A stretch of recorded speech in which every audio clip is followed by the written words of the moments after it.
Hey everybody, this is John, and this is another Pokemon video. Obviously between two other players whose names completely escape me now. We'll find out the one though, so that's good. Hopefully it's a good battle.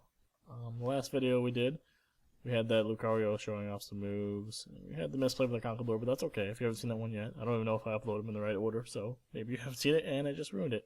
But that's okay. Still watch anyways, maybe you can learn something. So we're going to see the lead of Hitmontop versus Ambipom, which makes this immediately look like a UU battle, but it's not. Surprise, Gengar appears. Yeah, you didn't see that one coming. Maybe. He does switch in. He knows the fake out's coming, because that's what Ambipom's almost always going to use his fake out, because they do a lot of damage. And it's going to miss. Unfortunately, he's going to use Payback, I guess. Not sure what that was. Maybe Shadow Sneak.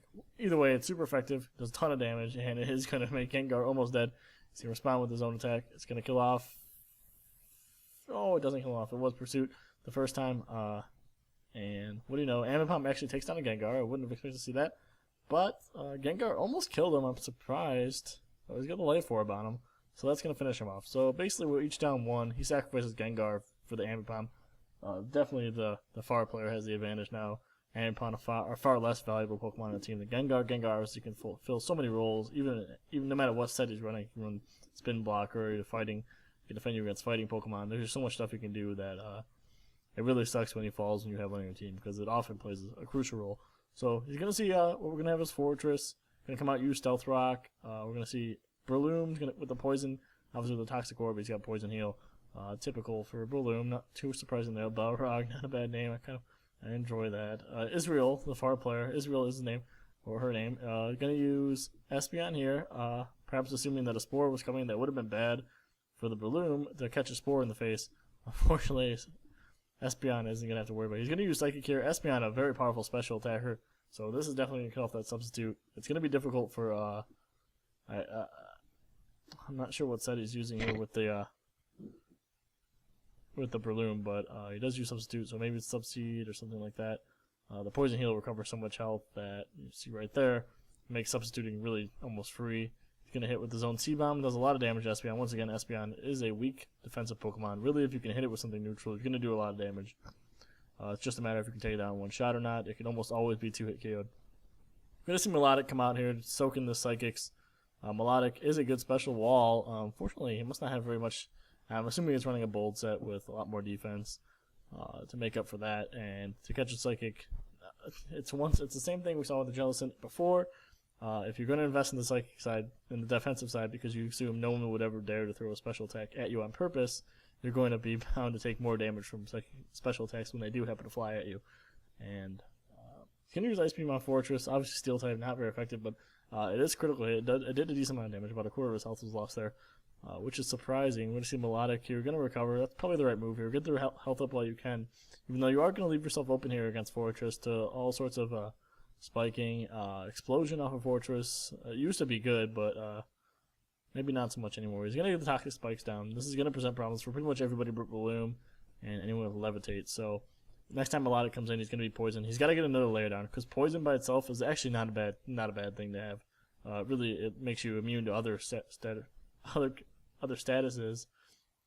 and it doesn't cost that much. So getting immunity to stuff like Spore and Thunder Wave, Toxic, obviously, it's almost worth being poisoned. So we're gonna see he's laying down the spikes. He's got 2 layers of Toxic Spikes down. Now the Toxic is a bad status, so not like Poison.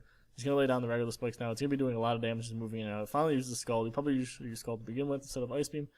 He wasn't messing around though, and he does manage to kill off. Melodic didn't take any damage there, but his team's going to be in a terrible spot unless you can get a Rapid Spinner in and take care of that, really. And I don't know if the opponent has any Ghost types or anything to fight back, but I guess we'll be finding out. He's going to use Gyarados here. Gyarados is going to Dragon Dance, undoubtedly. Gyarados, always a threat. Forever and ever has always been a threat, ever since the first generation, just like his only counterpart I think remaining now is Starmie and Gengar. I think are the only ones that are... Actually, Gyarados might not be OU anymore. It might just be Starmie and Gengar, the only ones to survive in the 5th gen that made it OU. Either way, he's going to go ahead and Dragon Dance his way on up. Doesn't really mind doing this. He's Toxic, which is going to present a problem. But You know, he's just gonna go ahead and Dragon Dance and do as much damage as he can. I guess he assumes as the poison's gonna build, there's nothing you can do about that at this point. He's not gonna switch around for the counter and stuff. He needs to start attacking now though, because if he waits any longer, the Scalds are gonna start building up. He is immune to burn now though, which is good.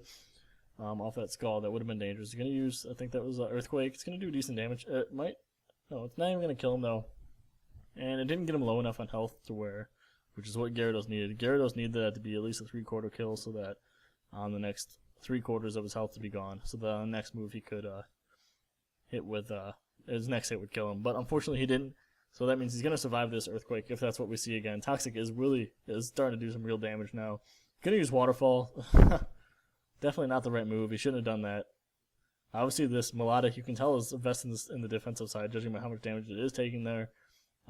Waterfall not going to do any damage. I don't know why I move away from Earthquake. You saw how much damage it did.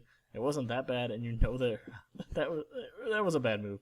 I guess he had thought the stab would make up for the fact that it was not very effective, but obviously fooling himself there. And the Toxic, really, this is pretty much the end of Gyarados. Melodic here is single-handedly going to wall this.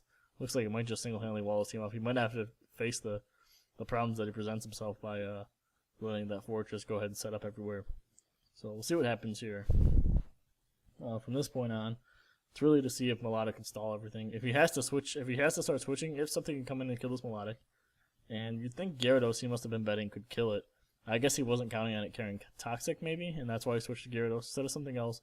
He thought Gyarados could freely just set up against it, but obviously Toxic prevents any just wild setting up, especially if you've got something that can wall it out like that after 2 Dragon Dances. So what we do have now is Espeon comes in. He's going to Grass Knot here. This is going to do decent damage. Melodic's a fairly heavy Pokemon, not the heaviest, but still going to do a lot of damage, you saw there. And it didn't kill him though, which means this Scald is going to kill off Espeon, and it's going to put Melodic though in killing range. So if he can move something in here that can finish off Melodic, we'll see what he has. Then he's going to force the opponent to switch into those hazards, and it's going to do a lot of damage at this point. He's got 5% from the spikes, whatever the Stealth Rock is, respective to the opponent, and then he's obviously got the Toxic Spike. So in comes Chandelure. He knows Chandelure's faster than Melodic, and he knows he has Energy Ball, so there you go. That's going to kill it off, no doubt about that.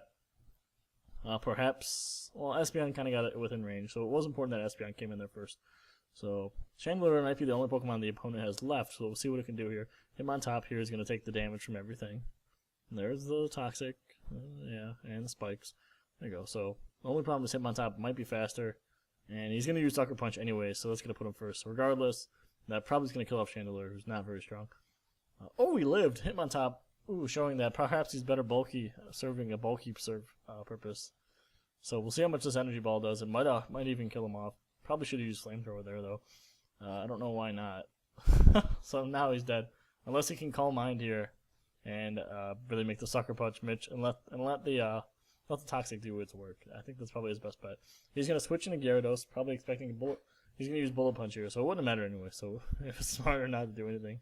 Bullet Punch not going to do much damage to, did I say Gyarados? Into Garchomp. Garchomp, we'll see what side he's running with it. There are so many sets of Garchomp. Obviously, these people aren't playing by the Smogon OU rules, which I think are for the best. The Smogon OU, I agree with it in some sense. That does balance the play. Unfortunately, I do think it is set up for a different set of circumstances. But you can always control for IVs, hidden powers especially. In the regular game, it's typically you're not able to do that. So he's going to go ahead and go to Swords Dance. So this is a Swords Dance set with Garchomp. This can be really fearsome, especially in Sandstorm where you can miss. So it's important if you miss and he can get a free anything and he's going to win. In comes Crobat. We'll see what Crobat's going to do. Crobat is going to be faster. He's going to go ahead and use Brave Bird. Crobat has decent attack, so this is going to do decent damage. We'll see if it does enough though. Yes, it does. It did do enough. Garchomp's weak defense is kind of helping him out. I've never seen a Crobat quite used like that in an offensive role. It's not very often you're going to see it, but I guess if it can get Brave Bird and it's got a flying type, it's going to be stab. It's going to do decent damage. So there you go. He's going to go ahead and use Brave Bird again. He knows that if Crobat dies, he's probably in some serious trouble. Crobat does take decent Stealth Rock damage, unfortunately, but there you go. If he can get in on something where he knows he's going to go first, it doesn't really matter. After that, you can just Brave Bird your way to victory, I suppose. So that was a nice cleanup, actually, by Crobat. I would guess I would put him in the Janitor role there. Janitor being the Pokemon that come in and clean up, but he's not particularly effective at it. But he's good enough that if a Pokemon's below half health, pretty much, you can take it out. There are other Pokemon in that role. Sharpedo with Speed Rush. or a speed boost, I would put in there too. There's many others though. We didn't see the Dragonite, which probably would have presented problems anyways. The fact that we didn't even see the Dragonite just shows how probably in control Blas was. So it wasn't a bad battle, besides the fact that the melodic really caused him some serious problems. He got lucky that he was able to wall it off. Well, I shouldn't say lucky. I should say it was good of him that he walled it off, because he would have been in serious trouble if he hadn't. And that's really all to say about this one. Not bad. We'll go to the next video now. I hope you're going to be there, and I will see you soon. Bye.